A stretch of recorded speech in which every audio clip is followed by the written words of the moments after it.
పొత్తు కుదిరిన తర్వాత కాలుగానే పిల్లి లేక వైసీపీ వాళ్ళు ఒకసారి ఉండట్లేదు. వాళ్ళ బాధ ఏంటో నాకు ఇప్పటికీ అర్థం కాదు. ఒక పక్క జనసేన అన్యాయం అయిపోతుందని బాధపడతారు అంబటి రాంబాబు గారు లాంటి వాళ్ళు వచ్చేసి, ఇంకో పక్కన వచ్చేసే లేకేమో అన్యాయం అయిపోతుంది కాదు, చంద్రబాబు జనసేన నాశనం చేస్తున్నాడు. అది ఈయనకి ఎందుకో బాధ అర్థం కాదు. పోనీ చేరు నువ్వు నిలబెట్టు పార్టీని. రెండోది అనైతికమని కొంతమంది అంటారు. కొంతమంది వచ్చేసరికి ఇందాక బ్రేక్లో మీరు గుర్తు చేశారు మా సారు విక్రమ్ సారు, ఏంటంటే రేపు గెలవగానే కొట్టుకుంటారు అంటుండు. ఒక హ్యాపీ థింగ్ ఏంటంటే అందులో గెలవగానే కొట్టుకుంటారు అంటే గెలుస్తుందని చెప్పేసి ఒప్పుకున్నారు ముందు.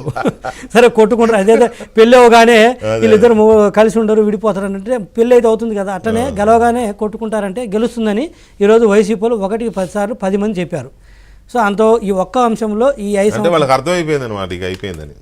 ఈ ఒక్క అంశంలో వాళ్ళు థ్యాంక్స్ చెప్తున్నాను. ఈ 5 సంవత్సరాల్లో ఏదన్నా మాకు అనుకూలంగా మాట్లాడింది ఏంటంటే తెలుసో తెలియక ఇది ఒక్కటే వాళ్ళు.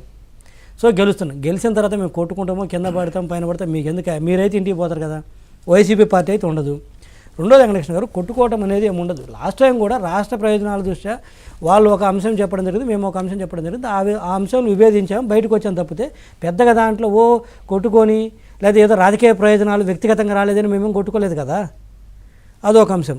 సో అది సరే, వాళ్ళ ప్రతిదానికి వాళ్ళకి మేము ప్రతిదానికి ఆన్సర్ చేయాల్సిన అవసరం లేదు. కానీ ఇంకోటి వచ్చేసరికి పదే ఈరోజు అంబటి రాంబాబు గారి నోటి నుంచి కొంతమంది నుంచి అనైతికం అంటారు. ఇప్పుడు రాజకీయాల్లో మనకున్న ప్రజాస్వామ్యంలో పొత్తులు అనేది ఎన్నికలకు ముందు కావచ్చు, ఎన్నికల తర్వాత కావచ్చు, రాజ్యాంగపరంగా కల్పించినటువంటి హక్కు, రాజ్యాంగపరంగా ఉన్నటువంటి వెసులుబాటు కూడా. సో ఆ నేపథ్యంలో ఇంకా ఎన్నికలకు ముందు పెట్టుకోవటం అనేది ఇంకా మోర్ లీగల్. అంటే తెర వెనక వ్యభిచారాల కంటే చెప్తా సంసారాలు బెటర్, ఇది బెటర్, ఇది క్లియర్. రెండోది అనైతికం అంటే ఏంటో తెలుసు అంబటి రాంబాబు గారు మీకు. మీరు 2019లో మీరు పోటీ చేసడానికి మీ వయసు 61 సంవత్సరాలు.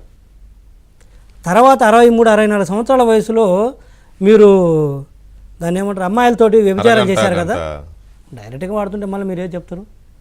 అది అనైతికం. అంబటి రాంబాబు గారు పెళ్ళైన కూతురులను పెట్టుకొని 64 సంవత్సరాల వయసులో ఒక ఎమ్మెల్యేగా ఉంటూ మీరు చేశారు చూసారా, అది అనైతికం. అంతేగాని జనసేన టీడీపీ బీజేపీ పొత్తు పెట్టుకోవడం అనైతికం కాదు. ఇది రాజ్యాంగం కల్పించినటువంటి హక్కు.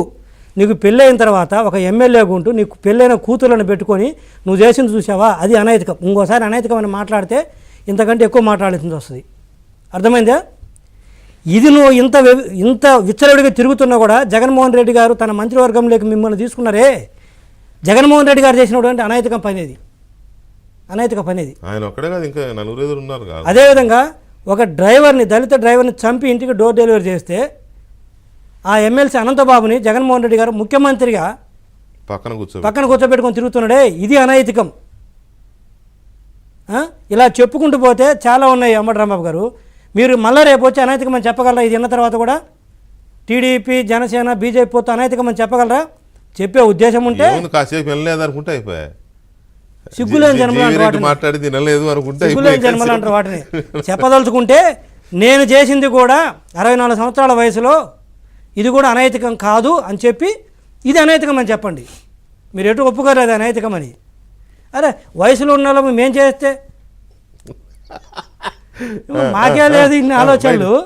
నీకు ఎట్టయ్యా 64 సంవత్సరాలు, నువ్వు ఎంత ఖాళీగా లేకపోతే అటువంటి ఆలోచనలు వస్తాయి.